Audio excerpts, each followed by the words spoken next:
but I went down this rabbit hole, Mm-hmm. and the reason it led to kind of this discussion is Mm-hmm. because, well, it was funny because I went down that rabbit hole and I came up with a couple suggestions, and one of them, Stacey, was like, "Nope, no way, we're not doing I was that." like, holy And I'm like, crap. "Wait a minute," and she's like, "Nope." Of course, it was a stressful day. We have to acknowledge that the last week was stressful at the So same time that stressful. Troy goes down this, crazy rabbit hole.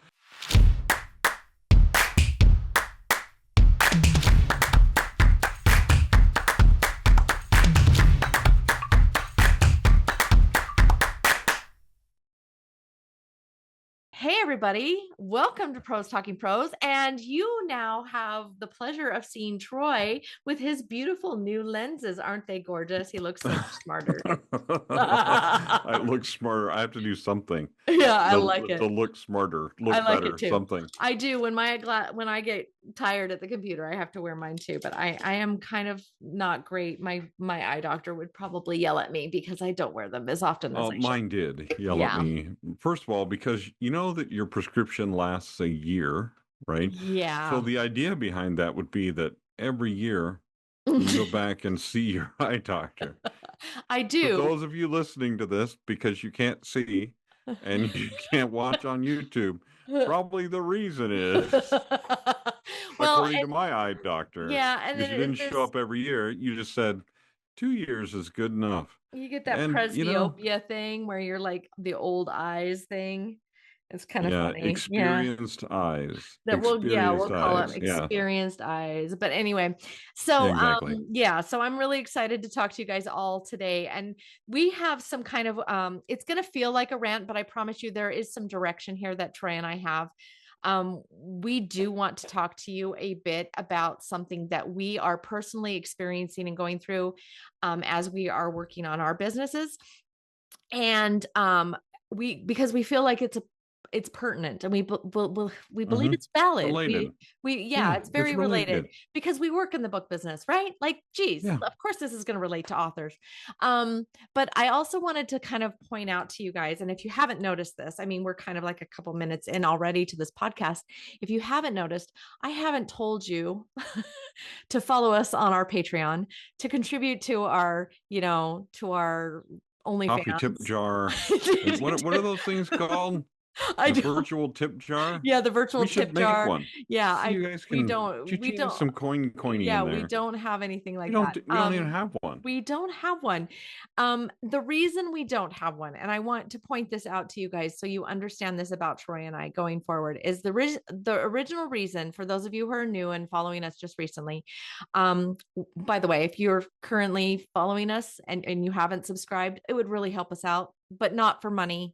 Just we're not going to monetize on Just for YouTube. our peace of just mind. just for peace of mind, and also to just like know whether or not we're hitting the mark with you guys. Like, it's literally just to let us know if we're speaking to people who want to hear what you want to hear. That's only the reason. So like, follow, subscribe, all those things, only because we want to know if you're getting what you need from us. But the reason I brought that up is because it was as we were talking about things that we needed to do to scale some of our businesses, because Troy and I have been working on this growth model for the last it's has it been 12 months since we started talking about doing this?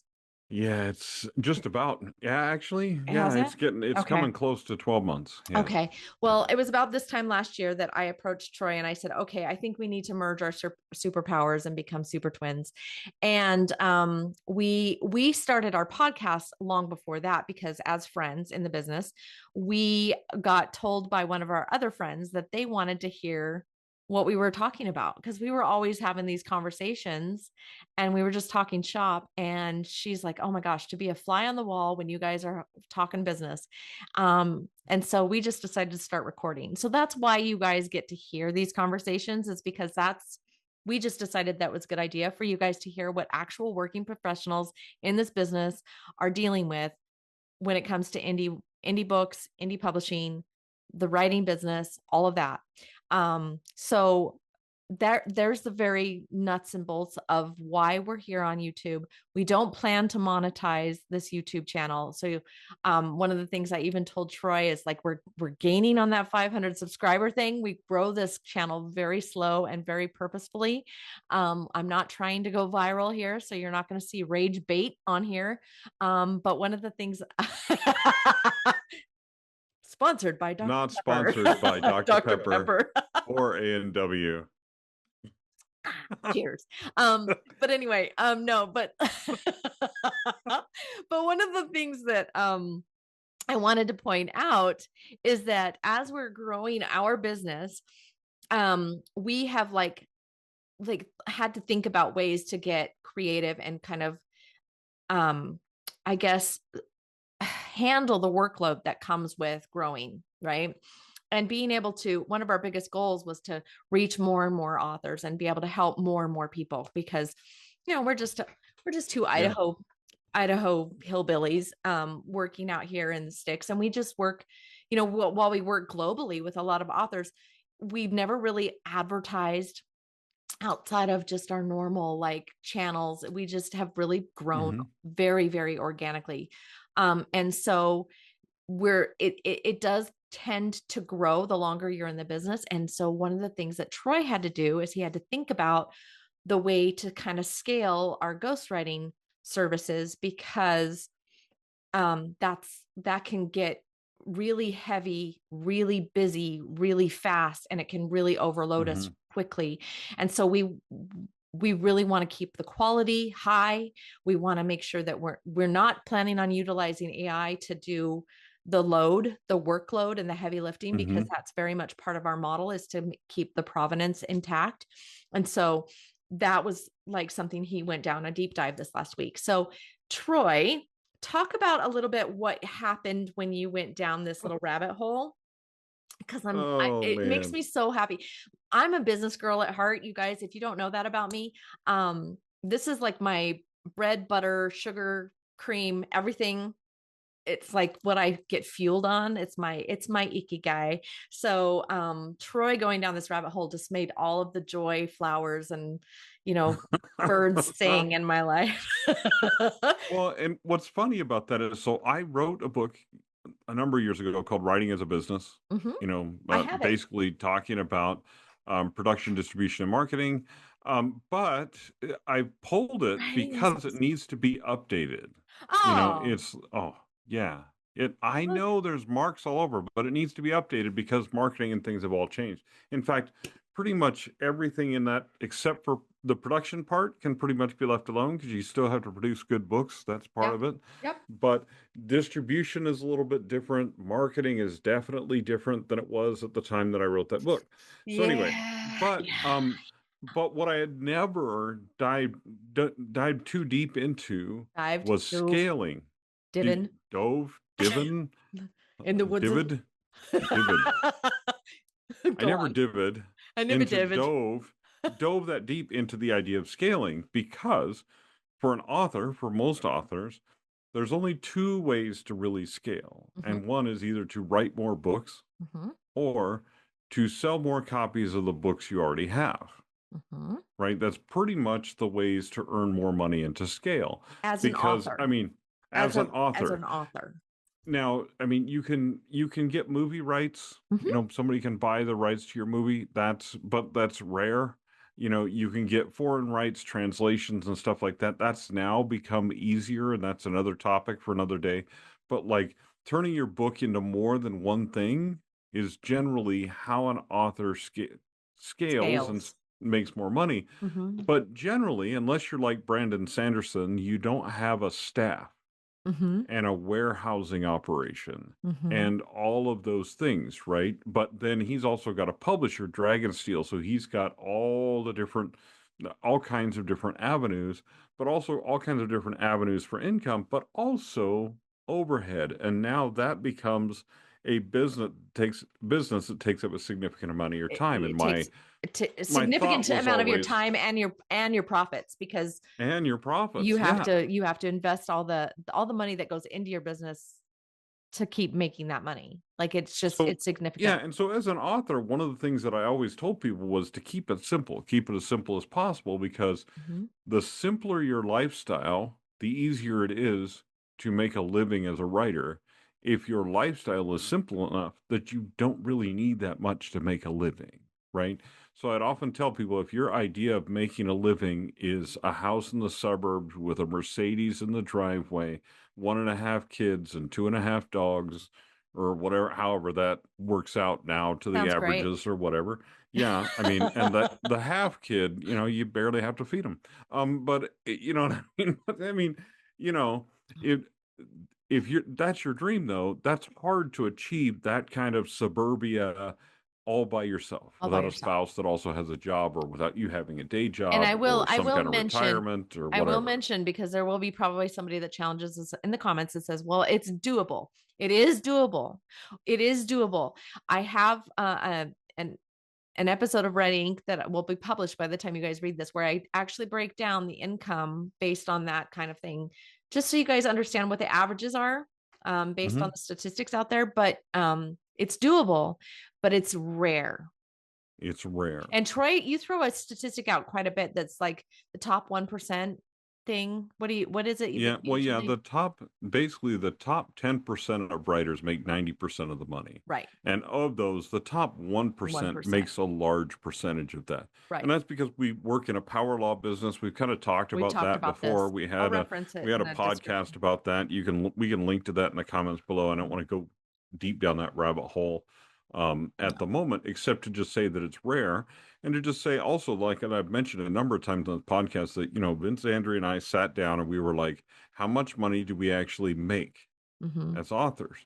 And when we average it out, good years, bad years, because there's both, there's high years, there's low years, stuff like that, you're making middle school math teacher money. And That's these what you're guys are making as an average author. working full-time writers. You have to understand that because not everybody is going to be a James Patterson, right? Like Right. We've had a couple anomalies, but I would say even James Patterson, if you look at where the dude lives, I mean, and he's had stuff adapted for films and all that kind of stuff. He actually has a fairly simple lifestyle. He's a fairly simple dude. Most of the full-time writers that I know live relatively simple lives. Mhm. The reason is because of that up and down of writing, managing your cash flow and being able to withstand a bad year and stuff like that is it's just part of the challenge. So you prepare for it, as opposed to thinking that'll never happen to me, because it probably will happen to you. So it's just easier to have money in savings, have a spouse that has a job that's steady, so that you're not both trying to make money off of creative type things, stuff like that. So anyway, but all that being said, so that just leads me to the fact that, well, when Stacey and I partnered up, then it becomes more of a thing of, we can actually scale. Like, Mhm. we can hire And more we editors, two of we us. can hire ghostwriters, and there's two of us to play different roles Right. within a company, so that it's not both of us trying to do everything, but Everything. instead we can split things up, and that makes sense, right? Mhm. So if you have a business partner, I mean, believe me, it's invaluable. Having I someone like will Stacey is but I will say this. it's the shizzle. There's a reason it's taken me 10 years to even make a commitment to a business partner, because um it does take a degree of trust that I think is very difficult Oh, to hand to somebody. Because Troy and I, you have to understand something about Troy and I both. We're both control freaks in a lot of ways. Like Troy and in fact, we'll step on each other quite a bit because and we don't ever get we're mad like, about it because we just know we're doing it. yeah, we But just know like, we're doing I'll it. be It's gonna like, happen. I've just changed something in the website. And he's like, oh, I was just going to do that. Like, or he'll tell me, I've just changed something on the website, or I've just added this, or I've done this. And I'm like, oh my gosh, I totally was going to take care of that. So it's Yeah, like, we it's step on each funny. other quite a bit, but it's also nice. And you guys should understand this, is that because Troy and I are friends first, that I think is valuable to he and I. So Hmm. we've both agreed and know in this relationship that, like, if it comes to the point where he and I are going to destroy our friendship over it, it's not worth it. So, but you Right. have to have a relationship with that business partner when you go for it. It's kind of like, it's very much like a marriage in a lot of ways. Like, my husband and I, we always know that money is never going to come between our relationship. We could live in a Right. car and it wouldn't matter. You just have those kinds of relationships, right? That you just like, the person is more important to me than anything else. Right. The problem with business, and I've seen this with a lot of people, when you decide to go into business with somebody, it takes a lot of you willing to relinquish control. And like, that's the thing about control freaks, is it's really difficult. People who are entrepreneurial minded, they're type A people most of the time. Mm-hmm. So it's very, very difficult to let go.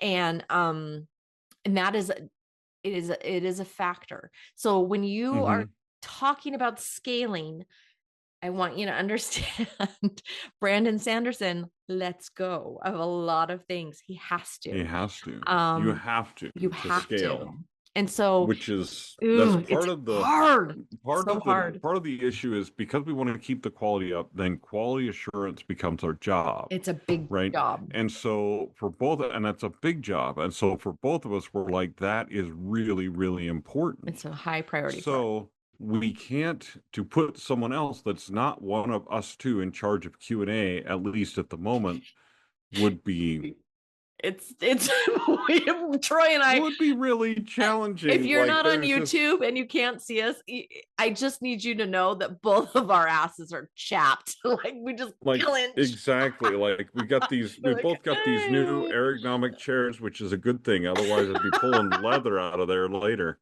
I'm telling you right now, there'd be some we puckering would going. just be like And puckered. the reason is because it's kind of frightening because you're It like, if is something frightening. goes out with my name on it and it's not me, Mm-hmm. but I'm responsible for it and I have to answer for it, then oh my goodness, man, there's a whole nother level of issues and It's things, right? scary. It's So, scary. but one of the only ways to do that is to let go. But I went down this rabbit hole, Mm-hmm.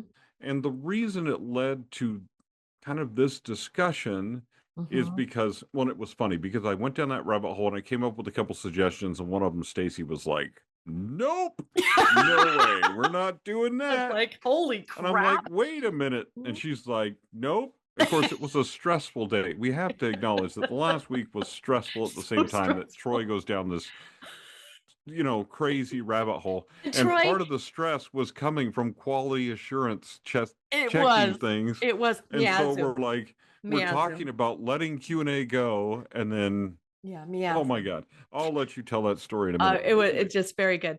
But I But so should I also went down these mention, podcast yeah, that rabbit hole with podcast. all these guys that are like super successful, right? Mm-hmm. And I'm listening One of to my the things that favorite they say. podcasts.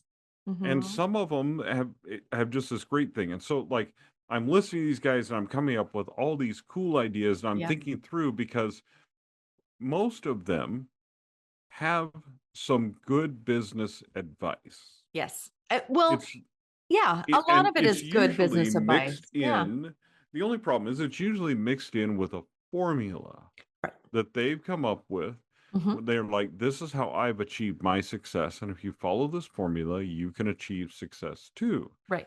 The problem is the formula usually is not perfect by any means because it relies on a certain amount of luck and maybe Mm. sometimes resources that you don't have, Right. right? That are just not available to you. And the one thing Um, that I always hang my little hat on is all the failures that lead to that success. And you mhm. did bring that up later, but we Oh were, yeah, because it is because a huge so I'm thing. going to show a book. You guys don't have to. This is this guy Alex Alex Hermosi. Hermosi Mm-hmm. he's an amazing guy. He went from being a gym owner, owning a bunch of Mm-hmm. gyms and being just pumping all the time type guy We're here to pump to you up. you up. Yeah. I could lift this whole podcast if I wanted to, but I do not feel like it, so I will do it later. Anyway, but so he's got these books. For those of you not on YouTube, they're called it's the 100 million series, 100 million offers, 100 million deals, Mhm. 100 million money machines, Right. right? And he's talking about how to take that there's a huge difference between taking a business from 1 million to 10 million and then 10 million to $100 million a year, right? Mm-hmm. And he's done this with multiple businesses, super smart. The thing is that the principles behind these books are great, but there are no $100 million editing agencies. I don't know if you Why? guys have noticed that. And so my first question was, why? Because that morning,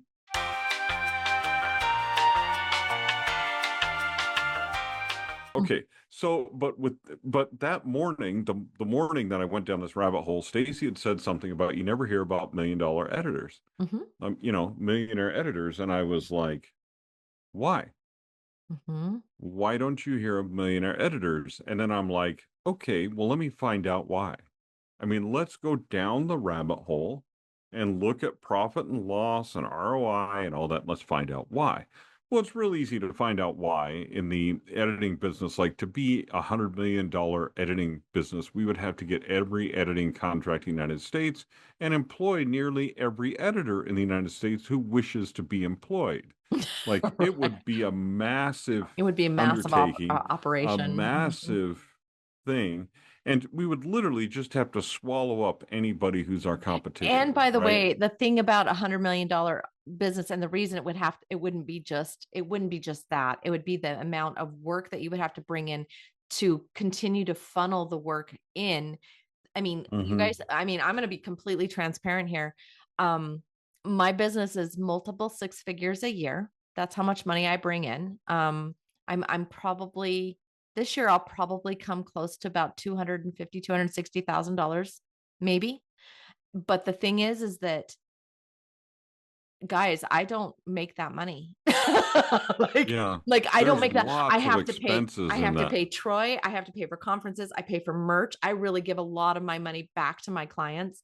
Um I have to pay for like now that we've scaled, we have multiple editors, multiple we're taking on an intern this summer.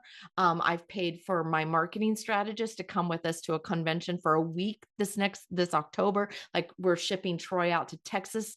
I mean, Troy and I are taking he's taking 3 trips this month. I'm taking In 2 August. for the business, Yeah. just for the month of August. So all of that money goes back into the business. So my bank account right now is pretty pathetic. So when Yeah. my husband My says, bank account doesn't look like a six-figure author no, bank account right now. no, And the reason is because the six-figure author thing, and I just want to, we're just going to put this up front before I go any further, yeah, is that most of the time a six-figure author is a myth. yeah, Okay. It's somebody that's showing you their gross receipts, and not not their their net. net. So a lot of people that are six-figure authors will stand up there on stage and tell you how great their business is and stuff are putting 50 to 60% back in ads into their business. So again, if you take $100,000, you subtract 60% for ads, you're right back in middle school math teacher money. Yeah. I mean, it's a So, good thing and I have a that's diesel what we're mechanic talking as a about. husband.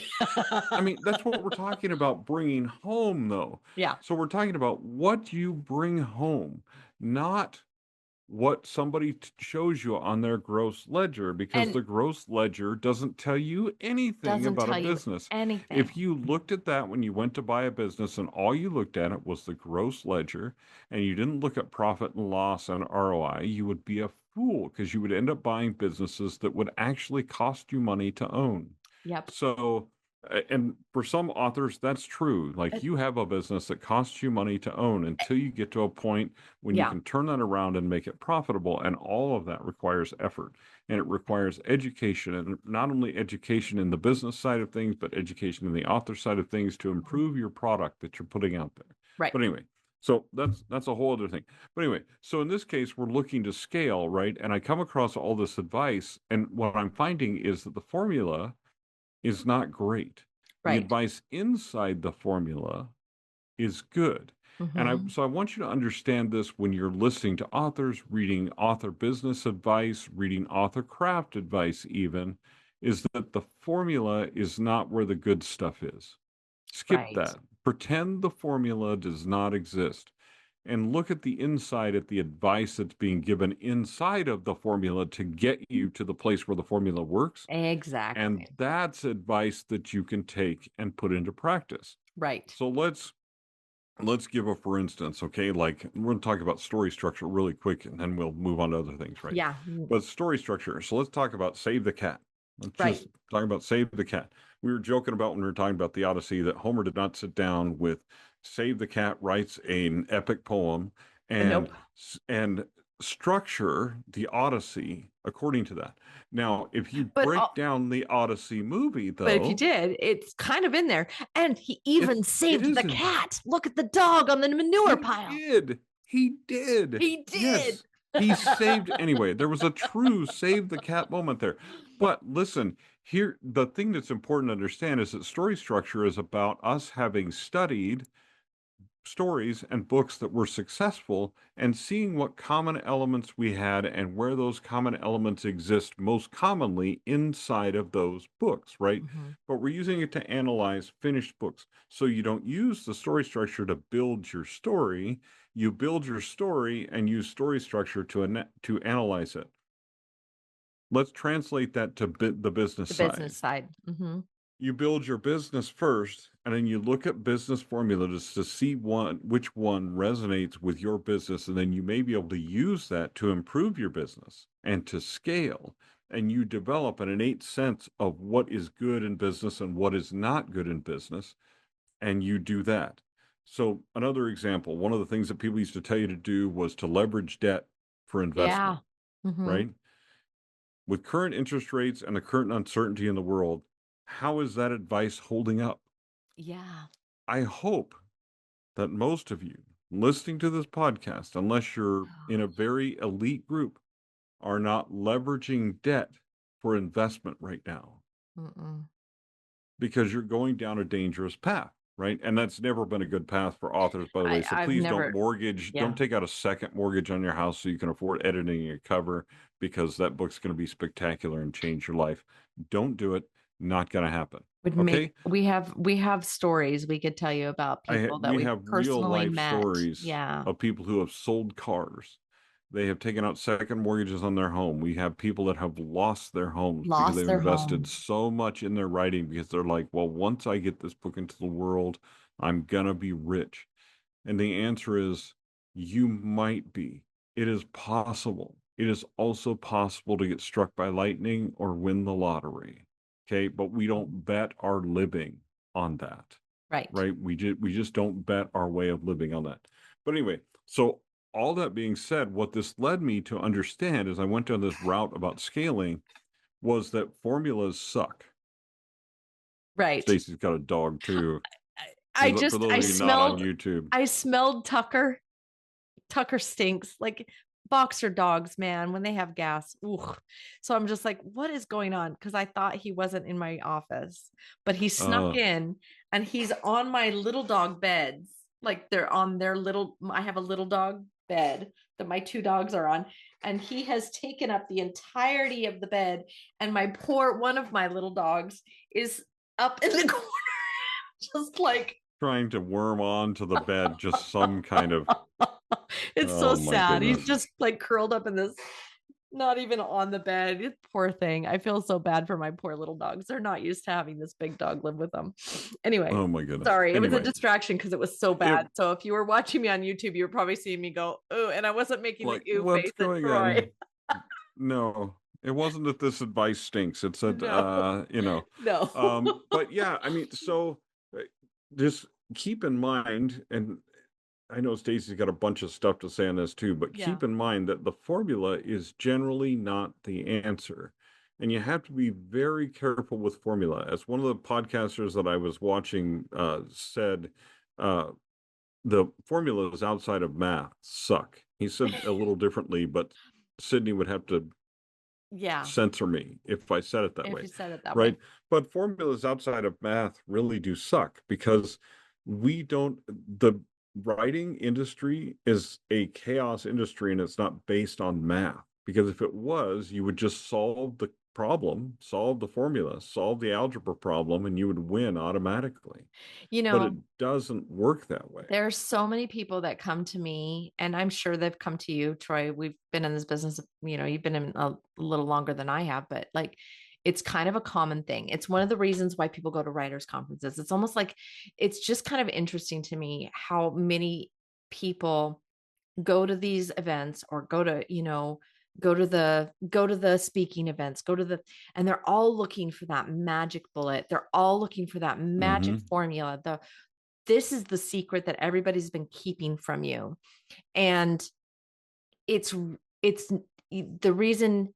There's some people that might even allude to the fact that they have that secret formula. This is the reason you're not succeeding. This is the reason why Mm-hmm. your books aren't selling. This is how you make your book sell 1 million copies. It's just there's always this like the hook, right? This is what you're missing. And what's really shameful about all of those hooks is that they're all wrong. There is not Mm-hmm. one thing that you're missing. There's not just one thing that you're missing.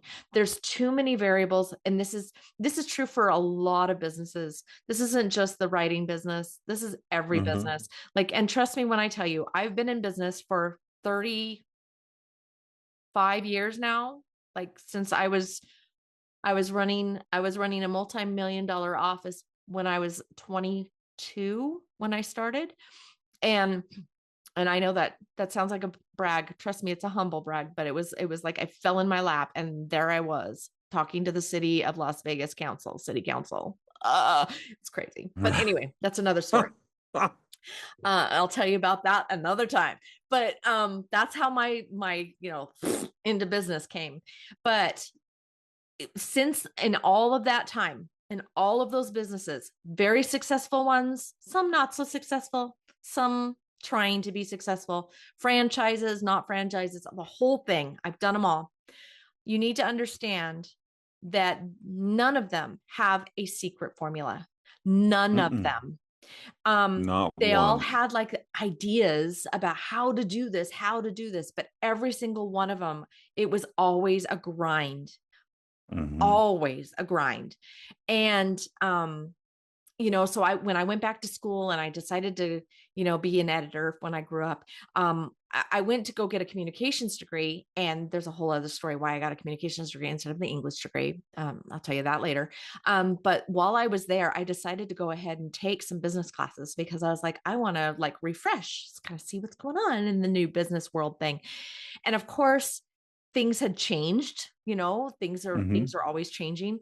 But one of the things that I noticed that was synonymous with every business person that we did a case study on, everybody that we like talked to, everyone that came in and was a guest speaker, there was always a grind. It was not, they weren't trying to tell us Mm-hmm. something. They weren't trying to teach us something that was like, here's the formula and to sell us on something. They were all telling us the real story. And the real story was that every single one of them had multiple failure stories that led to success. And then Mm-hmm. after the success, they had more failure and then success and then more failure and then success. Troy and I have been in this business enough that he calls it, a down year. It's basically, oh, that was a Oh, failed year. That it's was a failure. failure year. Yeah. There's been multiple times where he and I have tried things and we have a small press here, and we knew when we opened the small press that we were risking failure because we've come into the business with the small press at the time that small presses are going out of business. Like it's just Mm-hmm. it's a thing. So Troy and I stared, the abyss down into the abyss, and we were like, we're gonna go down. we're gonna Yeah. we're gonna try this. But it's one of those things where it's a risk versus reward situation. And Troy and I, some of the reward is not monetary. In fact, I Mm-hmm. would say a lot of the reward with Troy and I is not monetary. But and like again, that's why I started this podcast telling you guys that we're not on YouTube to be content creators. That's not Yeah. what pays our bills. So you're going to get the truth from us. You're not going to hear some secret formula. You're not going to hear, oh, this is how you make $1 million by selling your book. You're not going to hear that from us. You're going to get the nitty gritty grind of it, because we have always been 100% dedicated to being authentic and making sure that the authors that we work with understand the business so that they don't make poor decisions, like Right. the one I'm about to tell you. So last year, before I called Troy and said, let's partner up, I went down a deep dive. There's a really cute kid. I studied his business in school. He has a business called Oh, yes. ClickFunnels. I can never remember his name. Russell. Russell Brunson? Brunson? Mm-hmm. Brunson. Brunson? Yep. Yeah, Russell Brunson. Yeah, yeah. That's right. I have his book over there. Russell Brunson. Russell Brunson. He's a cute patootie. He sold a potato gun. That's how his whole business started, right? Yeah. He started selling how to build a potato gun. And he opened this great company called ClickFunnels. By the way, it's a great company. It is a great company. Mm-hmm. And he talks about advertising. And I knew this kid. I studied him in school, and I say kid, like he's only like 10 years younger than me, if that. But he's Still a kid. He's still a kid, and he's brilliant. He's just a brilliant guy. He knows how to leverage partnerships, relationships, and he's done a really good job doing it. And he's a multi-millionaire. Like, he knows what he's doing, and he lives in this world of marketing, right? He knows how to talk a good game. So one day he falls into my feed and he's telling me, hey, you can come to my summit for $10. And I'm like, cool. I'm going to learn from Mr. Russell Brunson. I've written a paper on this kid. I'm going to go get some of Russell Brunson's sparkles on me. And I did. And that boy spent 3 days selling me on his formula.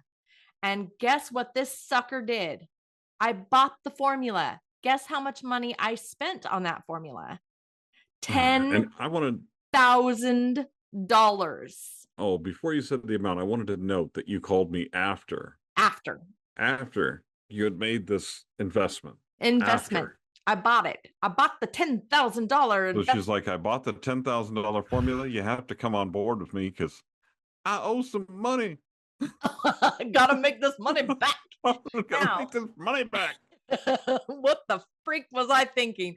Now, just so we're clear, his formula, it can work. It can work. Where it goes awry is for our business. So the thing is he's selling this for like all these other things. The problem that I had with employing 100% of his methodologies was that not only logistically, but morally, I felt like I was doing a disservice to my clientele. Because again, I would be turning around and selling a formula to my clients. And that to me is like, a snake. That's snake oil, right? I was like, I can't do that. I can't do that to my clients because I don't want to sell them on this idea that they can do this and this is what they're going to get. It guaranteed if they buy my $10,000 course.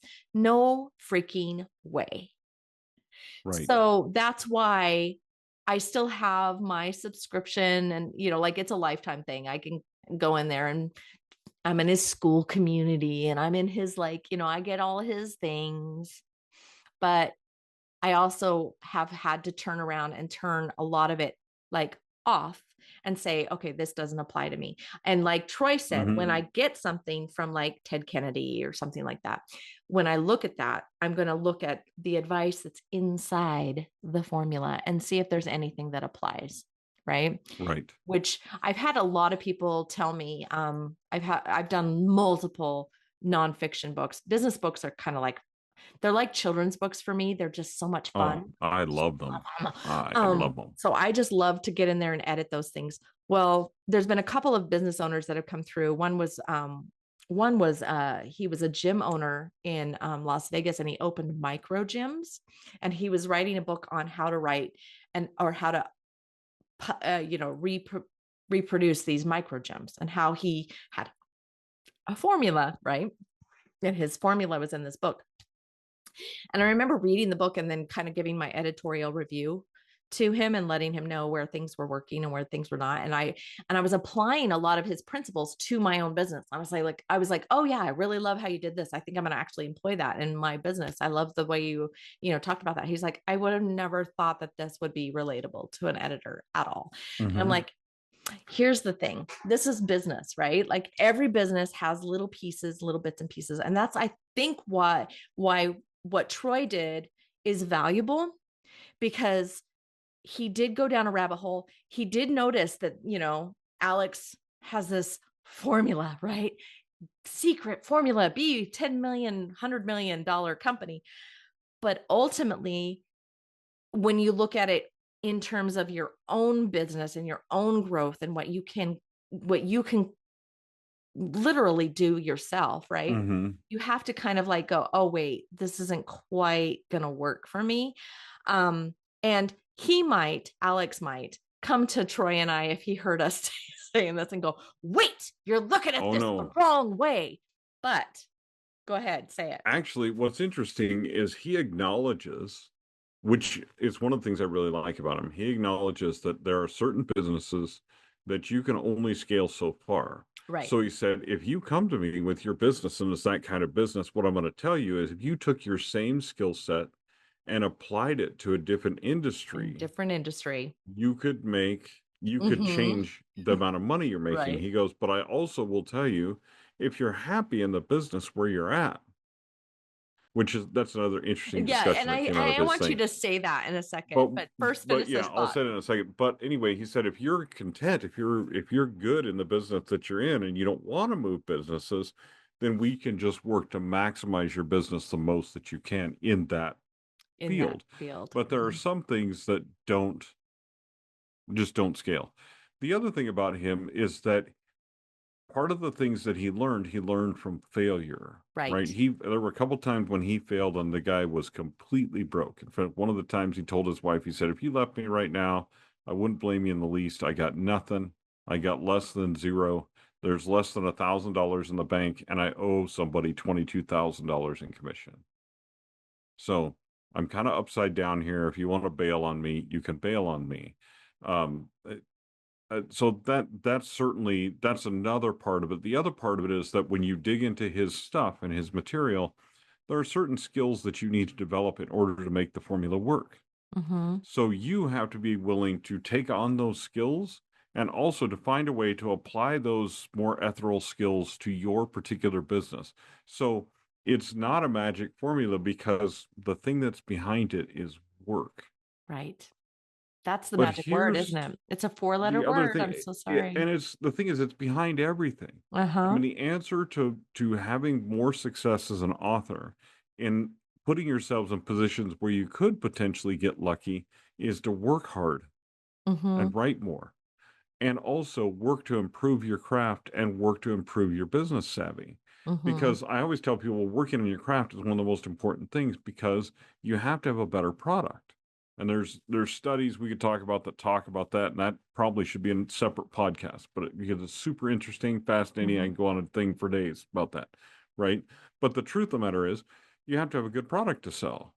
If I pick up this soda and it tastes like antifreeze, you know, well, I'm not going to go pick up another one. I'm not buying a 12 pack of it. You know what I Right. mean? Like you're going to try it. If you don't like it, well, you're not going to buy any again. Right. But one of the other things that came out of that was so Alex is on a podcast, Mm-hmm. and the podcast host basically looks at him and says, are you happy? And here's what Alex says, and it almost just gives me chills just thinking about it because he said, I'm not sure what that means. Hmm. Now, and the host said, well, he gestured to the three books in front of him and he said, why am I doing all this if at the end of it I'm not going to be happy? And Alex says, well, whether you're happy or not depends on whether that's really what you want to do. He said, I only sell things that I can quantify. And he started going down this rabbit hole of explaining how in a month if you on average have a happy day, that means some days are going to be way happier than others, and other days are just going to be terrible. And so it's just a matter of averages, whether you're happy or not about how you feel in that particular day and those particular days in the month. And it was super interesting because I'm like, so wait a minute, like you've achieved the pinnacle of what people think is success in a lot of different ways. You don't know what happiness means? Mm. You don't know what being happy is like? I mean, his wife's, she's 4 months pregnant or got 4 months left in her pregnancy, something like that, at least at the time that this was happening. She might be further along now. I don't. It wasn't that long ago, but anyway, it was a fairly recent podcast. But I'm like, that seems like that is more important than how much money you have in the bank and what your bottom line is, and also your work-life balance. Like, are you actually able to spend time with people that you love? And I mean, his wife works in his business, so that of course they spend business time together. But I'm like, what else do you do for happiness? You know, he has a fairly rigid lifestyle. And I mean, I don't know. If I sat down with him, maybe he genuinely is happy and he just doesn't know how to put that into words. Or that's just not something that he thinks about, or whatever the case may be. But the truth of the matter is, to me, that happiness and therefore being able to sustain this career over the long term is more important than making $1 million. Right. Right? So we're not going to do 16 different things so we can make $1 million next year. Instead, we're going to do the things that we can do because we want to preserve our sanity and preserve our lives and all that kind of stuff. I mean, you know, so I yeah. think that ultimately it is about, like I said to you, I think it was this time last year where I said, when you and I decided to go into business together and we talked about this, and I said one of the things I do not want to take from you in our adventures together is your ikigai, which is writing books. It's something that brings Mm-hmm. you joy. You've said to me that writing books is, if you didn't have the ability to write books, you would just die. This is like something that Yeah. keeps I you don't know alive. what I would do. You would don't know. I don't know Yeah, what I would do. it's what you do. And this is why when we're talking about expanding our ghostwriting arm, it makes me so happy because I like writing my own books, but I love writing other people's stories. Yeah. If I could not, I mean, I was telling the group that was in I have a thing that I do. We record this on Mondays, and every Monday I have an hour-long thing that I do with our school community. If you're a VIP member, or if you're taking one of my courses or whatever, you can come in there and just talk. And we Right. just talk for an hour. And one of the gals was like, I am just feeling overwhelmed. I'm just Mhm. overwhelmed. And she described what was happening with her feeling overwhelmed.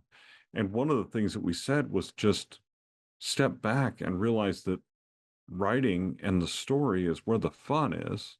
Yeah, find So your let's joy. let's do that first. Let's find our joy first, and then let's worry about which genre it is and whether it fits this plot formula or whatever it is. Do whatever it is. But I told them, I said, if I live in story day in and day out, Hmm. because we were talking about advertising and copywriting and stuff like that. I'm like, the copywriting that I will do is if you want me to tell your business's story and your story is what sells your product, I'm in.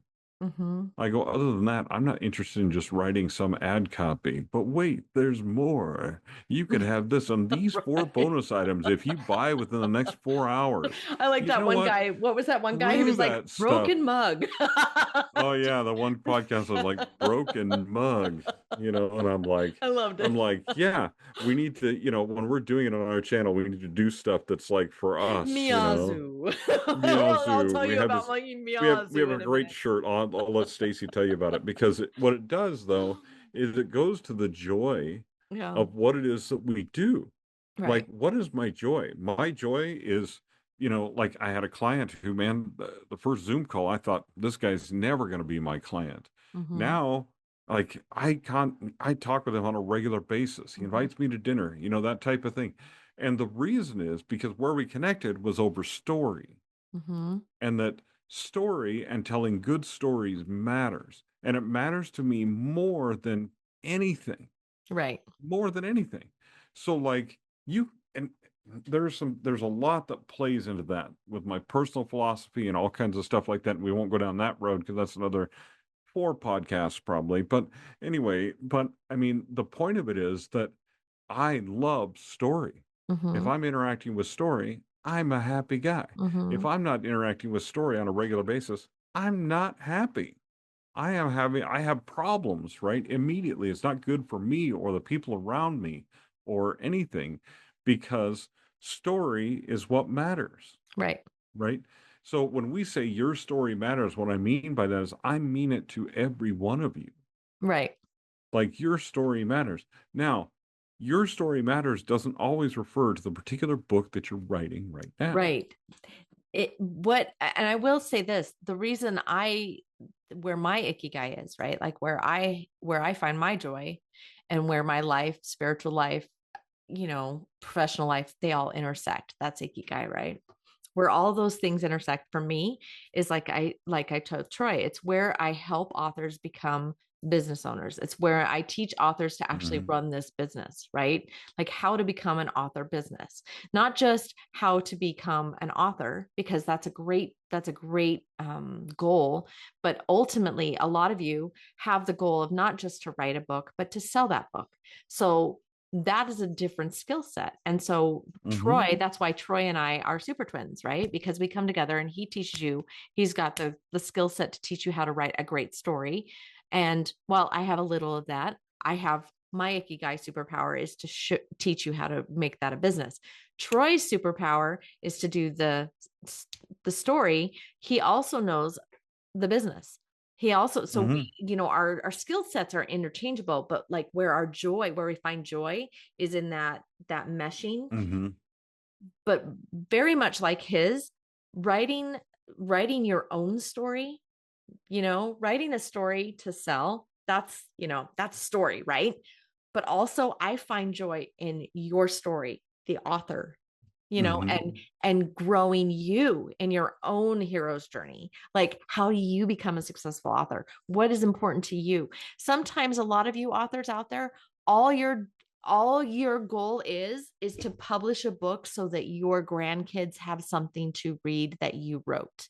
There are Mm-hmm. many authors that I've had in my system that's their goal, and we accomplished that goal. I have a Mm-hmm. really Absolutely. I'm a really amazing author. Um, his name is Eric. He was fantastic. He wrote many, many things. He wrote business books. He wrote nonfiction. Bless his pea picking heart. He wrote heavy, thick, thick books full of references.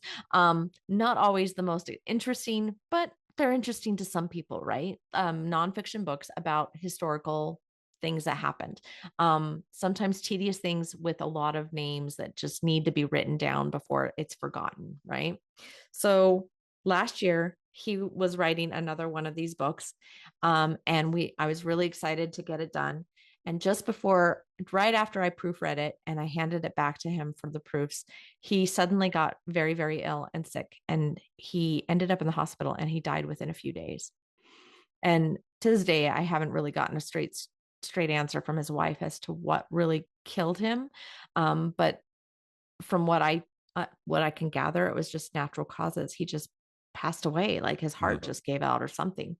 But anyway, on his deathbed, while he was, like fighting whatever he was fighting, this infection, he told his wife, don't let this project go. He said, finish the Yeah. book. And it was a year later. She went through some grief. She naturally grieved the loss of her son or her husband, but she called me a couple months ago and said, Stacey, we need to finish the book. And she and I exchanged some pretty weepy conversations, and we got the book done and published it for Eric. Um, Now the thing is that to me is a story, right? That is the story of Mm-hmm. Eric. Like Eric was so determined that on his deathbed he told her, finish the book. you know Right. um Yeah. that's pretty spectacular, right? And I will love and cherish Eric and his wife forever for the love that they had for each other, for his passion for telling that story, and for her passion to help her husband make that happen. My point in telling that story, though, is this: that your story as an author doesn't end with your writing the book. Mm-hmm. And while you might be looking at your business and going, oh my gosh, how do I make this work? How do I expand? How do I grow? How do I become that one hit wonder like Harper Lee? I'll talk about that later, but like, how do I Yeah. do that? And you're all looking for that magic formula. And while Troy and I are on here and we're not making money off of this deal, and we're not going to give you that secret formula, we're not going to tell you this is how you do it, because we don't want to lie to you. We want you to Mm-hmm. understand that the joy that you will find in being an author is in that grind. It's in the Mm-hmm. inside of the business. It's in the work Oh, and the struggle. and Yeah, so can I that's where just you're going to say, find it. first of all, don't ever lose the joy of story, Yeah. but also that your story, who you are, and who writing allows you to become, and who it allows you to influence, even if that's a small number of people, is worth everything, every ounce that you put into it. This job has not been Easy. easy ever. Like That was hard for you to say. there have been some just, well, it's hard because I don't want to discourage writers, because I want to tell you No, that we don't. it's been hard, but it's absolutely Worth it. worth it. Worth it. But the challenge is to get across to you like this internal value that you get every time you finish a story, this internal value you get every time someone says, that story touched me, that story changed me, that moment changed me. At the end of the one that I'm in the middle of revising this book, but I'm having a hard time going through the Mhm. revisions because I'm so excited about the other book that I'm writing that anyway, I have a hard time. And Stacey and I are writing a book together. I wrote another chapter on that this weekend. You know why? Because I felt like it. Anyway, I Yay! was I need to get inspired to for work. that particular chapter. Stacey is behind I'm me on that so particular part of the book. behind. But I mean, part of the reason for that is that I just have this passion for not only telling my own stories, but helping other people tell their stories and tell them the very best way that they can. And there's just so much intrinsic value in that that it doesn't matter. I am not going to make $1 million. Maybe I will, who knows? But I'm not aiming to make $1 million, and I'm not aiming to move up to a fancy neighborhood and buy a fancy truck. I kind of like the truck I got.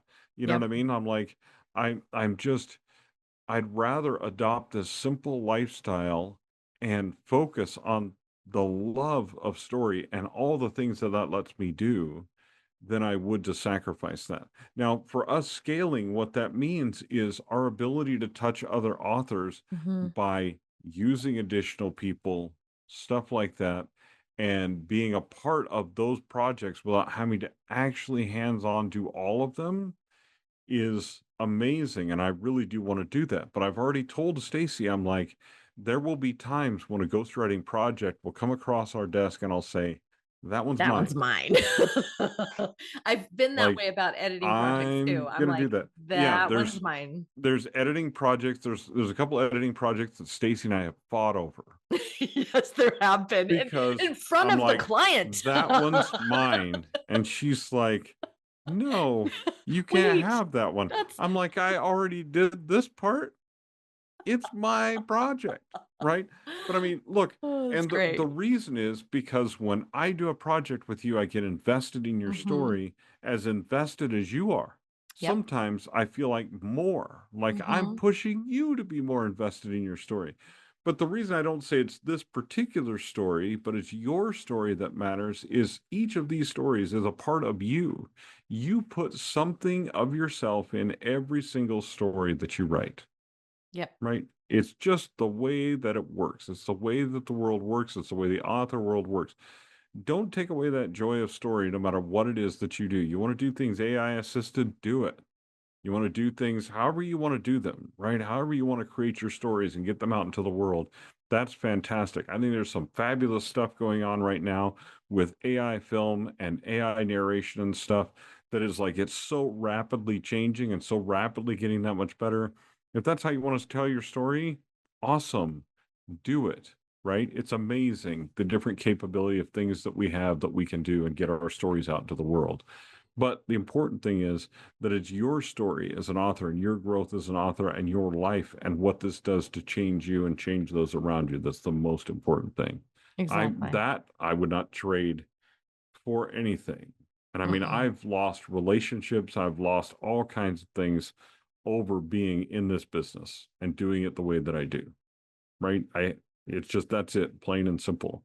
But always in the long run, this is what matters to me. I've wanted to do this since I was a tiny little kid, and it's never changed. So, you know, Well, I would say the same thing. I just absolutely enjoy and find great joy in working with people and finding helping them find their joy. That's kind of like my thing, mhm. like helping people find and achieve goals, especially when they're Oh, lifelong goals, they're goals that that's they why it made me so yeah, upset and sad when that dude's like, I don't even know I'm what not happiness is. happy. I'm like, Yeah. It's like, why are you dude, doing it? then why are you doing this so that you Yeah. can say, and a lot of his motives early on were like, well, I was going to do more than my father, I was going to do this, do that. I'm like, that's a great early motive, but my God, dude, you got to have something else Yeah. that's driving you beyond that.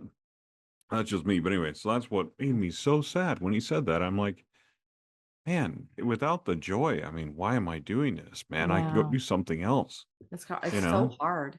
Um, so well, here's where we are at. Um, finding joy. So one of the things I'm gonna leave you one more story because this is something to show how things don't go. Sometimes they don't go the way you expect them to do. Oh, Sometimes you got to find joy in failure, right? And so I'm gonna leave you with this story. oh my So God. this last week has, like Troy said, it's been exceptionally stressful for Troy and I. We've been working on this book for over a year with this author. He is an amazing human. We've mentioned him before on the podcast. He is a great guy. He knows what he's doing. He's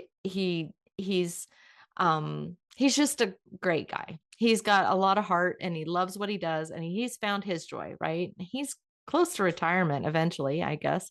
One of these days when he Very soon, decides one of very these soon. days when he decides he's tired of it, but he Or when probably his son or when decides his he's son tired of kicks him him. yeah, when his son kicks him out of He it. kicks him out of the business, whatever. But whatever happens. But anyway, they've been with us for about a year. They fell into my lap because an amazing other editor that I love, her name's Kristen Iris. She was an amazing human, or she is an, I don't know why I said it Was. was. She is an amazing human. Love her. She recommended that I help him because she was finding difficulty in editing his book. And this was after 5 or 6 previous editors had already got their mittens on this dang thing. And it was, well, when Troy got it, it was kind of a mess.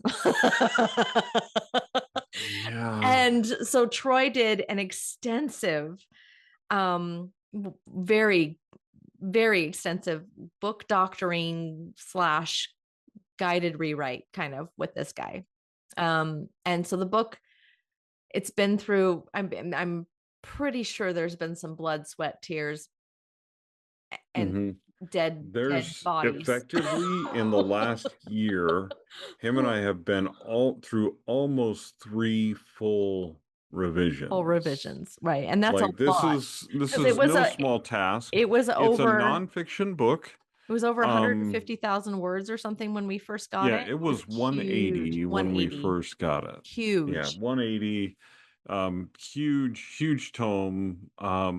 Don't And the thing is, it's one of the situations where we want to put everything in one book, yeah, and instead of splitting things instead of up, which we splitting did things up. end up splitting some things out. I'm very proud of that. We're Very proud of happy of that. him. Good job. Good I am job. super proud of this I'm guy proud of for, him. and him and I butted heads more than once. But I think the truth is, There was a what mutual respect. endeared him to me and what endeared me to him was that we butted heads. Hmm. because by butting heads, we made each other better, and we overall made the book so much better. Right. But It what is he needed was someone to literally say, no. tell him no, It was to tell hard. him no. And by the way, it was very hard You for know, him and it was very hard for Troy because there was a lot of give and take in the whole process. mm-hmm.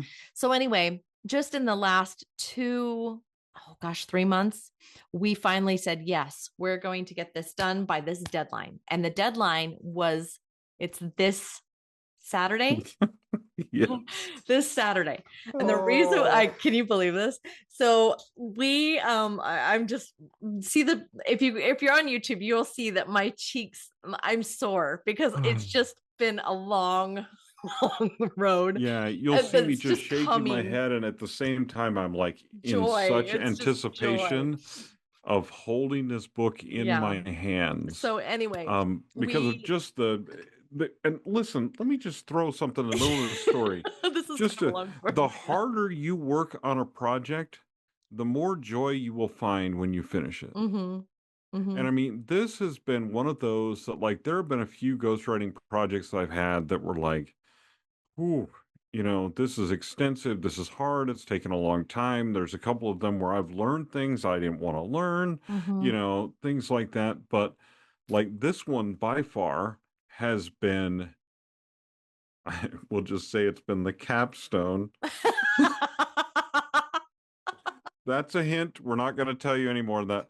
But anyway, but that this and because we work so hard, I think that both of us, as we finish it, as we bring this thing to production, are just having I think holding it in our hands the first time is going to be just a huge I sigh of think I relief. might cry. I am betting I'm not wearing contacts. I'm gonna have my glasses on so I can take those suckers off and just bawl like Yeah, a just baby, ball. because It's been a lot of work. it's that meaningful. But the harder you work on this, the more meaningful it is.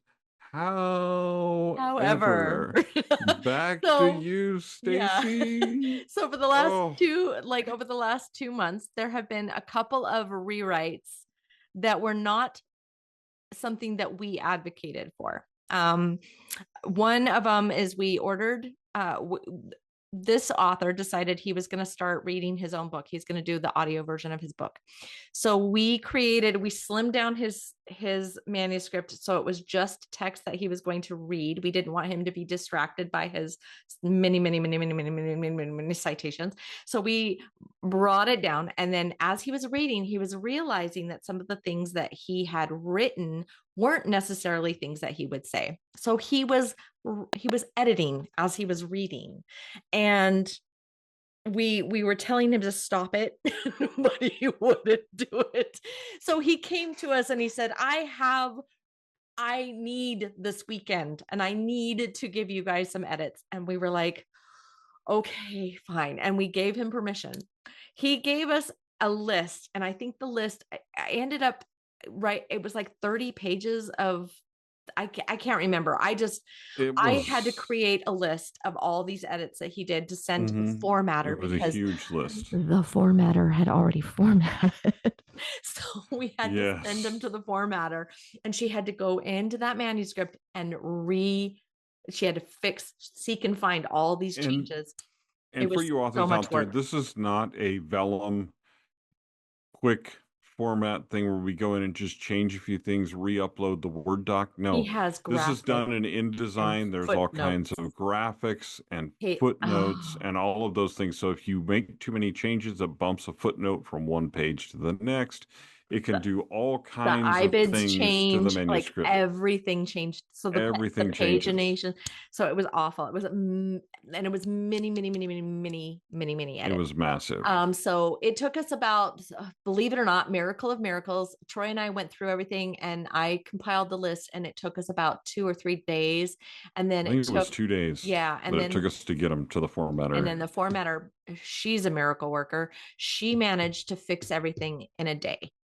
And she came back with us and she said, I have it. Because we knew our backs were against the wall. We knew we had this. So because what they Looming wanted, deadline. yeah, because this looming deadline isn't just, oh, we're going to have this book available on Yeah. platforms. No, no, no, no, no. No.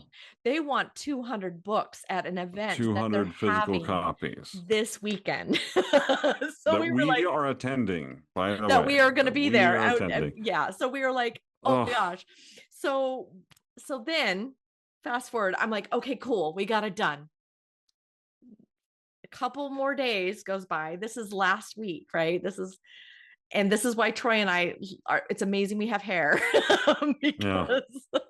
because our client, his son, he said, oh my gosh, I think we found a few typos.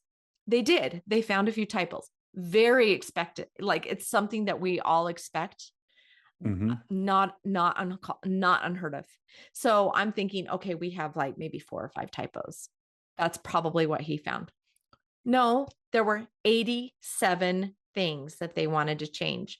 Maybe about 4 of them were typos. Were typos. The rest The were rest were not. other things. There were They were other not things. typos. And they were things that the original author wanted in that first set of changes that he'd sent us that we said no.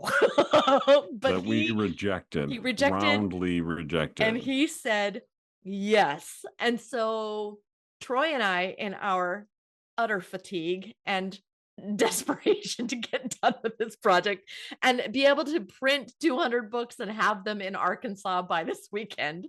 Did we do that in like 12 hours or something ridiculous? It was so I got those changes. Troy and I looked them over. We were like, forget it.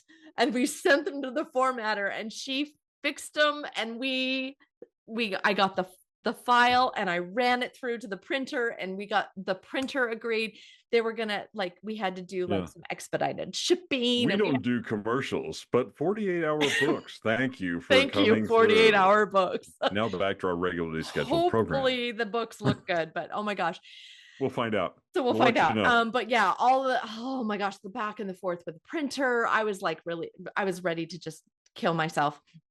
So at the end, and I hate to say that on YouTube because I know that kind of triggers things. Sorry, I didn't mean to trigger anybody. Bleep but that I was out, Sydney. Bleep it out. Yeah, I was ready to just, So anyway, but miracles happened. The books will be there this Wednesday or Thursday. Like it's just miracles. But in those miracles, after I said, okay, 48 hours, run it. And they ran it, and there's no going back. Once you hit run it, that's it. You are not allowed. You can't stop the presses. So I knew that was going. While that was going, I took the file and I ran it into KDP and I just said update to all the other files that were already out there. And in KDP, they have a proofreader for their EPUB, right? And the proofreader catches one typo. One typo. In a 442 page, 120,000 word manuscript. One. And I nearly sobbed. I was like, no. Yeah. And I called Troy and I said, I don't know what to do. They're printing. There's nothing to do. There's nothing we can do.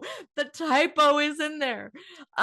So I'm like, through my weepy, angry eyes, I'm like, what do I do? And Troy says, there's nothing we can do. We have to just let it go. And I was like, oh my gosh. We have to own it. And the name of what the typo is, it's Meazu. And it's actually meant to be measure. It's the word measure, but it's missing the R. So it's Meazu. So Troy and I, as a joke, and just to kind of like come out of this despair. And for those of you who don't know, like every now and then I'll just latch on to certain things as like, that's my yoga greeting and saying. So, Mariska Hargitay, for those of you who don't know, Law and Order fans, Mariska Hargitay. It's like a greeting we can all share. Yeah. Anyway, amazing name. But Meazu. So we just Meazu. So we just kind of started Meazu. So I made a shirt because I was like, I know. I was like, we should make a yoga shirt. I'm thinking we're not going to make a yoga shirt. Yeah, Stacey had to do it. It was her therapy. So I Yes, went it was. and did it. And it is a beautiful shirt. And I ordered a couple. And we'll But actually put the link in the description below if you yeah, I'll want put it. one. If you want one, you can have it. But If you it's want one to just just acknowledge that remember. we own the imperfection, Yeah. because we But have to. because yeah, and it does tie into what we're talking about here today, because I want everybody to understand and know that this business is messy. Any business is messy. Any business is messy. I know. I've got the experience to tell you. If you're in business, I'm sure some of you out there have definitely run a few businesses. If you haven't, I'd be surprised. Everybody tries something, and we all know business is kind of messy. But the thing is that nothing is perfect. The people that are these super successful humans that you see out there in the world telling everybody about follow my formula from, I promise you, they have typos. I Mm-hmm. promise you, they have imperfections. And I Oh, yeah. promise you, they have failures. Every single one of Absolutely. them. So when you're looking at your own life and you're thinking, oh my gosh, and you're doing this comparison thing and you're trying really hard to make yourself be this super successful, blah, blah, blah, blah, blah, just remember there's nothing perfect about anything in this life. And Mm-hmm. nothing worthwhile comes without the grind. Nothing. So I want you all to just embrace the Meazu, embrace the typos. Typos happen, peace remains. Look past it. I want you to just move on, because you're not going to find joy in this life seeking the abstract and looking for things that are going to always be better than what you're doing right now. You have to find happiness where you're at now, because that is where you are right now. So look at Mm-hmm. now. Find happiness now, because just another quick story. There was a woman that I'd met and I'd known from church, and her husband was the gentleman that designed and built the Mirage volcano. You know, the volcano that erupts in front of the Mirage in Las Vegas. Anyway, he was the landscape company that owned that and did that. And they lived in my neighborhood. And one day we were at a barbecue in their backyard, and she was not doing well. She was not happy. And she was in the backyard and she was just sobbing. And I just overheard her say something.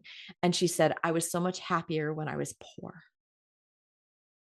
And Mm-hmm. that has always stuck with me. I've never forgot that. I went home and I told my husband, oh my gosh, it doesn't matter where we live, what we do in this life, how much money's in the bank and how much money's not in the bank. It doesn't matter. We are going to find joy where we're at right now. And I want all of you guys to embrace that. I want you to look at your lives right now and say, what can I be happy about right now? What brings me joy right now? And I want you to stop doom scrolling, comparing, wishing, reaching, and then thinking, oh my gosh, I'm a failure. Because if you're a Mm-hmm. failure, that just gives you a better chance at succeeding, because the failures are what teach us to be better. So just keep going, Mm-hmm. embrace the typo, just keep going, because progress is what you're achieving. Progress is what you should be shooting for, not perfection, right? Mm-hmm. Progress over perfection, which is our theme for Wayfinder Summit, which Yes. progress over perfection. So, And I only have one more thing to add to that you brought up that's just actually really beautiful. okay. But the imperfections in your story, it's what makes it your story. Yep. If there were just a whole bunch of successes in a row, that's not really a story, because we Mm-hmm. learn from failures, we learn from conflict. And so the imperfections in your story, not the story you're writing, not your novel, but in your story, in your life, are the things that make it yours. Mm-hmm. Like Stacey was saying, man, progress over perfection. If you're seeking perfection all the time, and it's interesting because this guy's been working on this book for 10 years. What he's looking for in this manuscript is perfection. Mm-hmm. And he is a man who knows better. And he He knows does. that perfection isn't going to happen. He does know He knows better. better. But a lot of us intellectually know better. But here's what we think. We think the universe is going to make an exception for us and we're going to have something perfect. Mm-hmm.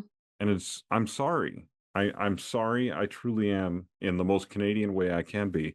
But it's just not even possible for you Canadian. to have. I'm sorry. I ruined the touching moment. I You're apologize. just not Anyway. Canadian. Just I sound so Canadian right now. I'm apologizing left and right. No, but I mean, seriously, the thing is, we should know better. Mm-hmm. There's no such thing as perfection. We see it in other people, how they have failings. And We have we're failings, forgiving of that. and we're forgiving of But for that. some reason we don't forgive ourselves. It's hard to forgive yourself. It's hard to see yourself as something that's imperfect or someone that's imperfect, but we are.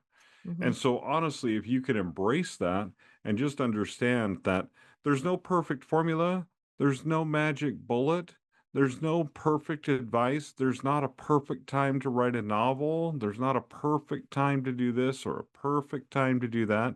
There is the time that you have and the place that you have and the now that we live in and that we're working in. Keep going. Keep going.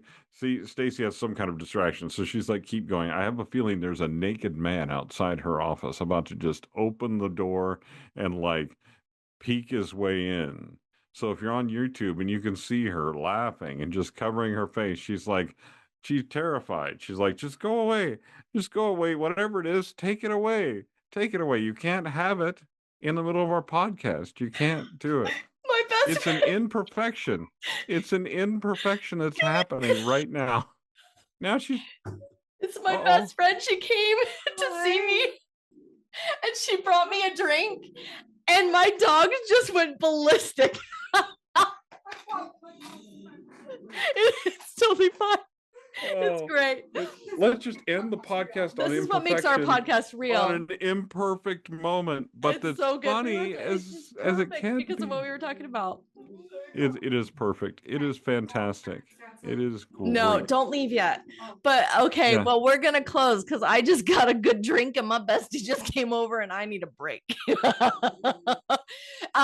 Just so you know, everybody, we mentioned Wayfinder Summit. It is up, it is live. You can join over there. You can find it at wayfindersummit.com. I will put the link in the description. And then Troy, his upcoming, my dogs again, my power What? session is going to be on emails and email systems and making sure that you're sending out an email. You have an email system that works for you, that you can grow your audience. It's going to also be specifically about not being salesy or grossy, because I hate that. Yeah. And then I'm so excited about Troy's upcoming craft lab because it's going to be about poisons. Yes, it's very focused. It's a very focused, probably the most focused one that I've done, and it's not really about craft as much as it is. It's partly about research, like how to research Mhm. sensitive topics like poisons without getting on somebody's national list or whatever the case may be. Um, but it's actually about like how do we use poisons realistically in fiction. I kind of went down a rabbit hole. I may do one early next year on how to use crypto codes, how to Oh, use digital wow. coding, because that's what CJ and I did in our novel Unreadable. It's super Oh, interesting. We okay. used the solitaire code, which is also part of my solitaire series, which I'm going to do some more exciting things with after the That would first of be the year. cool. So we might actually talk about the techniques of like how do you break a code, like That how would be does it cool. work, and how do you encrypt something in a way that can't be broken. So anyway, That's but cool. this time we're doing poisons. It's going to be fun. We're going to talk Poisons. about death. Yes. We're going to Okay. talk about what exactly happens when somebody takes cyanide. I won't do a reenaction, but I might have AI create a video for me. I don't know. We'll see what happens. That's So awesome. anyway, I'm come excited join about us. that.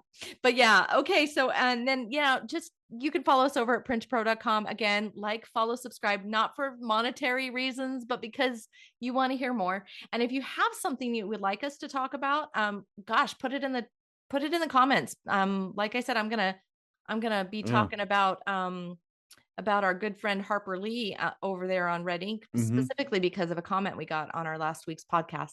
Yep. But for this podcast, if you're watching live, and Troy and I, we may not be able to be in there live this week. We hope that you, if you're Oh yeah, wondering we'll where be we're on a at, plane. we might be on a plane. I think we will be. Yeah, because I think we'll be coming back from the event we are talking about. So, No, we'll be headed there Saturday oh, morning. Saturday morning. Yeah. Oh, yeah. We So will be on a we'll plane. be on There's a no plane. way we'll be There's, headed. Yeah, yeah. even if So, Delta has good Wi-Fi, I'm not sure I'm going to be able to stream the or yeah. whatever. I don't know what airline we're I don't know. flying. I think we're doing American, but anyway, yeah. So, American, whatever. yeah. Yeah, So yeah, we're probably not going to be able to be on there, but yeah. if you're watching this live, thank you so much. We hope you guys had fun in the comments and we're nice to each other. Again, if you're not nice to each other, I will ban you. We're gonna check after we land. We are going to check. We are. But we hope you guys have an amazing week and a weekend. And again, remember, embrace the imperfection. We love you guys. Remember to keep writing. Stay weird. We'll talk to you guys next week. Meazu. Meazu. Bye, everyone.